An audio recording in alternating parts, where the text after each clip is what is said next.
Well, this is a most wonderful Art Deco brooch. Tell me who it was made for.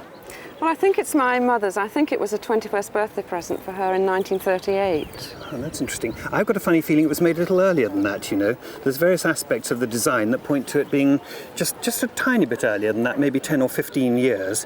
It seems to me a positive distillation of the Art Deco period, doesn't it? What parts of it did you think looked Art Deco particularly? Well, the oblong and the big diamond in the centre. Right.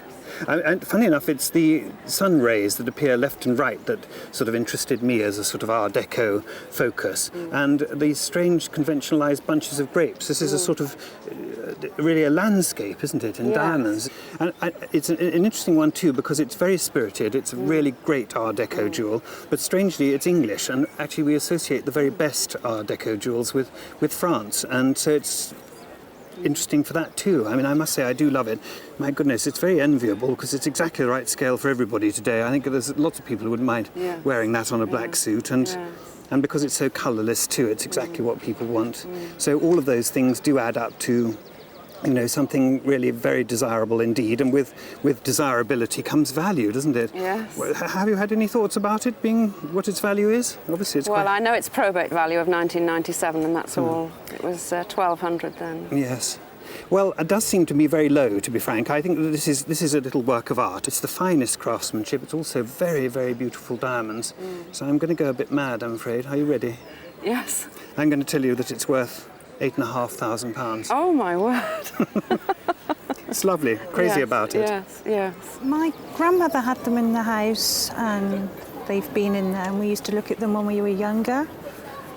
But she passed them down to me, and her father used to collect them. So her father, so we're going back to Grandad. So we're getting back to 1900, aren't we? That's right. It's just a treat to see cigarette cards of this quality. Now, Wills and Players cigarette cards are the most common, although they have their rarities. But when you get back to 1900, and then you get a small manufacturer, his cigarette cards are rare because proportionately those cigarettes are smoked far less than the big giants. So now we're looking at cigarette cards here that depict the Boer War. And quite frankly, some of these cigarette cards, although I've been in the business for 50 years, I've never even seen, but I do know the value. These types of smokers by Hutton, they are worth in the region of £35 to £40 a cigarette card each. Here we have Soldiers of the Century, Hutton's again, small manufacturer, £35 to £40 each. Smith's mistletoe cigarettes, something around about £25 to £30 each. But here we have Clark cigarettes of cricketers.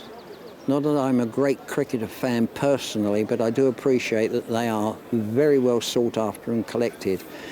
Issued, I think, either 1900 or 1901. You better hold this. You're looking at £100 each cigarette card. You're looking at what? Something in relation to £3,000. Hold them, treasure them.